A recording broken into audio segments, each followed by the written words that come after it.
Bonjour à tous et bienvenue dans un nouvel épisode des Chroniques historiques. Aujourd'hui est un jour un peu spécial puisque c'est Halloween. En tout cas j'espère, parce que si cette vidéo sort après Halloween, je me fracasse le petit orteil contre une table basse. Si je vous dis qu'il a acquis l'immortalité littéraire au 19e siècle grâce au roman de Bram Stoker, ou qu'il a les dents longues et un teint qui ferait jalouser une geisha, vous l'avez ? Bon, en même temps, c'est dans le titre de la vidéo. On va aujourd'hui parler du célèbre Dracula du XVe siècle, ou plutôt de l'homme qui se cache derrière cette légende, un prince à la réputation sanguinaire, j'ai nommé Vladislav III, prince de Valachie, plus communément connu sous le nom de Vlad Tepes, ou alors de son surnom qui annonce la couleur, Vlad l'Empaleur.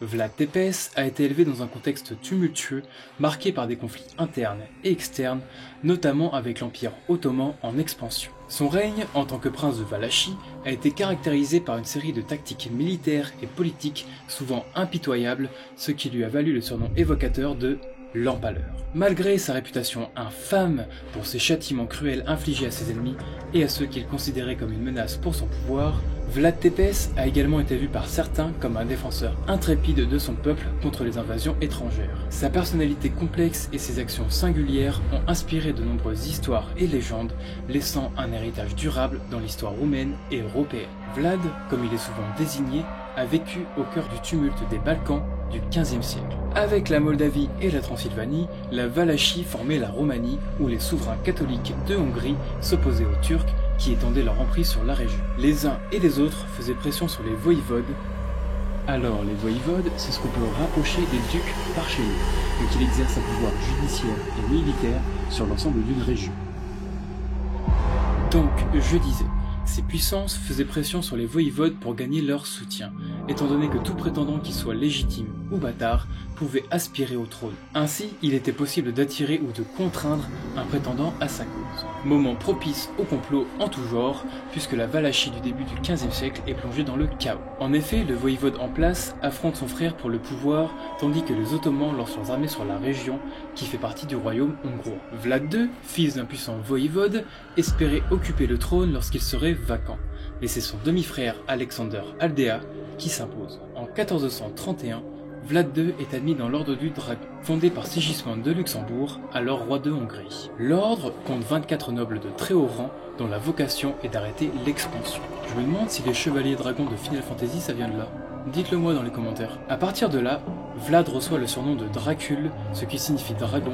Son fils, né la même année, sera connu sous celui de Vlad ou Dracula, ce qui veut dire fils du dragon. Sigismond de Luxembourg confie à Vlad II la défense de la frontière en Transylvanie, ce qui le pousse à passer les 5 années suivantes à guerroyer et à intriguer contre Alexander, tout ça avec la collaboration des Ottomans pour s'emparer du pouvoir. Il devra cependant attendre la mort naturelle de son demi-frère en 1436 pour monter sur le trône. Une fois au pouvoir, Vlad Dracul change de camp chaque fois qu'il le juge utile. Cette politique incite Jean Hunyadi, régent de Hongrie, alors fatigué de l'instabilité de son voïvode, à envahir la Valachie en 1442-1443 afin d'y installer des voïvodes plus fiables sur le trône. L'année suivante, le sultan Murad II tend une embuscade à Vlad Dracul et l'oblige à lui laisser ses deux plus jeunes fils en otage, Vlad et Radu le Beau. En échange, il lui fournit des troupes pour reprendre le pouvoir en Valachie. Pendant 3 ans, Dracula séjourne à la cour ottomane. Il y est alors bien traité par le sultan et son fils Mehmed, le futur conquérant de Constantinople, mais cela ne l'empêche pas pour autant de nourrir des rancunes à leur égard. Pendant ce temps, son père, fidèle à lui-même, n'hésite pas à changer une nouvelle fois de camp, sachant pertinemment qu'avec ce retournement de situation, il allait mettre en péril la vie de ses fils. Mais en 1447, les boyards, que l'on peut traduire par les nobles de Valachie, se soulèvent contre Vlad Dracul et le tue, ainsi que son fils aîné, Mircea, qu'ils enterrent vivant après lui avoir crevé les yeux. Jean Hunyadi, commanditaire de l'assassinat, donne le trône à un noble valaque du nom de Vladislav. C'est à ce moment de l'histoire que le jeune Dracula, alors âgé de 16 ans, réapparaît. En 1448, avec le soutien ottoman, il expulse le nouveau voïvode de Valachie, mais les Hongrois remettent celui-ci sur le trône quelques mois plus tard. Cependant, Vladislav ne tarde pas à commettre une erreur. Il se range du côté des Turcs qui ont conquis Constantinople en 1453,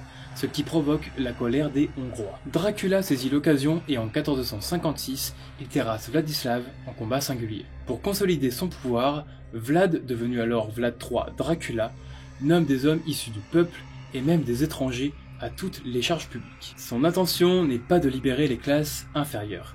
Non, loin de là. Il cherche à renforcer la royauté en plaçant des fonctionnaires entièrement soumis à sa volonté. Pour remplacer les boyards, Dracula crée peu à peu de nouvelles élites. Les Arma, qui sont administrateurs de la justice, les Vitegi, qui elles sont une élite militaire formée de petits propriétaires terriens qui se sont distingués sur le champ de bataille, et enfin les Slogi, faisant office à la fois de police politique et de garde personnelle. Dans le même temps, il favorise les paysans et les artisans en les exemptant d'envoyer tribut et fils à l'Empire ottoman. Tiens, ça me fait penser à une anecdote qui révèle la cruauté de Dracula à l'égard des boyards. En 1459, pour la fête de Pâques, il invite 200 d'entre eux avec leur famille à un grand repas. On pourrait se dire que c'est une chouette intention, mais tous ceux qui connaissent un peu l'histoire avec un grand H savent qu'une tragédie se trame. Et tous ceux qui ont vu les noces pourpres de Game of Thrones aussi. Les femmes et les vieillards sont exécutés, les autres sont asservis pour servir de main d'œuvre à la construction d'un château près du fleuve, lors de laquelle beaucoup sont morts d'épuisement. La sinistre réputation qui va faire de Vlad III Dracula la terreur des Balkans naît de la brutalité avec laquelle il traite les minorités.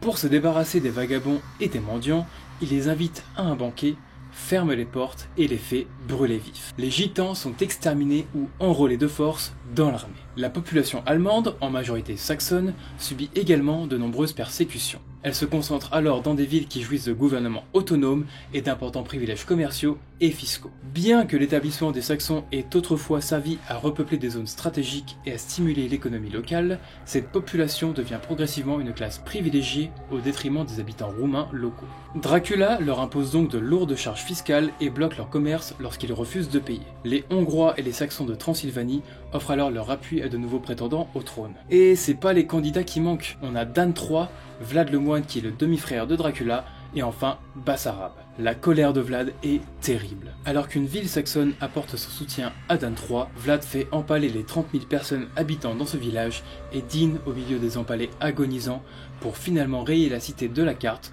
en la mettant à feu. On cesse dès lors de lui donner le surnom honorable de Dracula pour celui de Tépès, signifiant l'empaleur. Il impose également son autorité au clergé catholique, quitte à châtier ses membres, ce qui ravit la plupart des Roumains dont la foi orthodoxe est persécutée en Transylvanie par les Hongrois et les Saxons catholiques. Évidemment, ça attire l'attention du pape Pie II. Un rapport est alors rédigé à son attention en 1462 qui affirme que Vlad a assassiné plus de 40 000 personnes. En effet, d'autres villes rebelles comme Sibiu ou Marseille ont également subi de sanglantes représailles jusqu'à leur soumission en 1460. Au-delà de sa cruauté personnelle, la façon d'agir de Vlad répond à une politique globale dont le but était de soumettre une minorité privilégiée d'origine étrangère. En ce qui concerne sa politique extérieure, Vlad se distingue clairement de son père et d'autres chefs de son temps. En effet, une fois au pouvoir, il n'a jamais renoncé à son opposition aux Turcs, quel que soit le cours des événements. Ça change de son père la girouette. Grâce à cette haine vis-à-vis des Ottomans, il a reçu l'appui de Mathias Corvin, fils de Jean Hunyadi, qui a succédé à son père et est devenu roi de Hongrie. En revanche, son demi-frère Radu le Beau se convertit à l'islam, et d'après les chroniques byzantines, fut même l'amant du sultan Mehmed II. Ce qui, soyons honnêtes, n'a pas dû plaire à notre cher Dracula.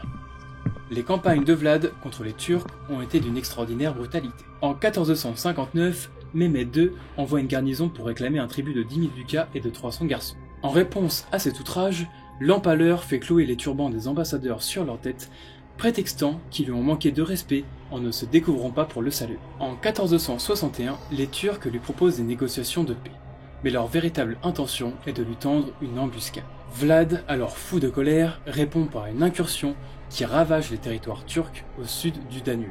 En 1462, il écrit à Mathias Corvin en lui expliquant qu'il a coupé 24 000 têtes, sans compter les habitants morts dans l'incendie des maisons. Pour prouver la véracité de ses propos, il fait porter des sacs entiers de nez et d'oreilles coupées. En réalité, comme le reconnut l'empaleur lui-même, la plupart des victimes étaient de simples paysans, des chrétiens serbes et bulgares soumis aux Turcs. Au printemps 1462, Mehmed II, désireux d'en finir, rassemble une armée de 90 000 hommes et avance sur la Valachie. Vlad, quant à lui, ne dispose que de 30 000 hommes. Bon tacticien comme il est, il fait le choix d'harceler les Turcs par des attaques nocturnes, une guerre d'escarmouches utilisant la tactique de la terre brûlée. La politique de la terre brûlée est une tactique consistant à pratiquer les destructions les plus importantes possibles, et, en cas de conflit militaire, à détruire ou à endommager gravement les ressources, les moyens de production, les infrastructures, les bâtiments ou la nature environnante, de manière à les rendre inutilisables par l'adversaire. Profitant de ses connaissances en turc acquises lorsqu'il était otage de Murad II, Vlad s'infiltre lui-même dans les campements ottomans. Il utilise aussi comme arme la terreur. Il fait alors empaler 23 000 prisonniers et leurs familles sur la route de l'ennemi. Le sultan, sûrement horrifié, s'est sans doute demandé si l'auteur de ces atrocités était réellement le Vlad avec lequel il avait joué enfant. Pourtant, la victoire finale des Turcs n'est pas venue de leur armée, mais de la trahison des boyards valaques à qui Radu, le demi-frère de l'empaleur, avait promis de restaurer leurs privilèges. Mais la force de conviction de Radu ne s'arrête pas là. Il a également su attirer à lui d'autres minorités et même une partie de la population roumaine alors fatiguée des méthodes sanguinaires de leur prince rouge. Toutefois, Vlad ne dépose pas les armes pour autant. Celui-ci oppose même une résistance acharnée aux Turcs et aux nobles rassemblés autour de Radu. Mais sans argent, il se retrouve vite acculé. Le roi de Hongrie, souhaitant une trêve avec le sultan, il fait prisonnier Vlad le 26 novembre 1462, alors que celui-ci négocie avec lui pour obtenir de l'argent et des troupes. Toutefois, Vlad ne reste que peu de temps enfermé, car son influent cousin Étienne III de Moldavie intervient en sa faveur. Mathias Corvin finit par le marier à sa cousine, Ilona, vers 1466, mais il le retient à ses côtés près de 10 ans. Pendant ce temps, intrigues et trahisons se poursuivent en Valachie. Étienne de Moldavie chasse Radu de ce territoire, mais il ne rend pas pour autant son trône à son cousin Vlad, installant à sa place un nouveau voïvode, Bassarab. Radu, irrité par la situation, négocie aussitôt avec les Turcs pour se libérer de la vassalité moldave. Toutefois, alors que Radu s'apprête à reprendre le contrôle de sa destinée, il est vite rattrapé par cette digression nocturne qui l'emporte d'une syphilis en 1475. Le roi de Hongrie, alors à court de solutions, prend la décision de libérer la bête qu'il contient depuis des années. L'empaleur, enfin libre, il réussit à chasser du pouvoir Bassarab, qui revient peu de temps après avec le soutien des troupes ottomanes. C'est en affrontant les Turcs que l'empaleur pousse son dernier soupir en décembre 1466. Sa tête est alors envoyée à Constantinople pour être exhibée, mais surtout pour dissiper la terreur qu'inspirait son nom. Ainsi s'achève l'histoire de Vlad III et commence la légende de Dracula. Et voilà les petits loups, c'est déjà la fin de la vidéo. Je sais pas pour vous, mais je trouve ça terrifiant la facilité avec laquelle certaines personnes peuvent faire acte de cruauté. On parle quand même d'un type qui a fait empaler environ 40 000 personnes sur les bords de route. On est sur un niveau de folie assez élevé quand même. En tout cas, si jamais la vidéo vous a plu, vous connaissez la chanson, vous lâchez votre meilleur pouce bleu et votre plus beau commentaire. C'est maintenant qu'il faut lâcher son plus bel emoji pour Halloween. Et n'oubliez pas d'aller voter pour la prochaine vidéo. Nous, on se dit à très vite en tout cas pour la prochaine vidéo. Allez, ciao les petits loups!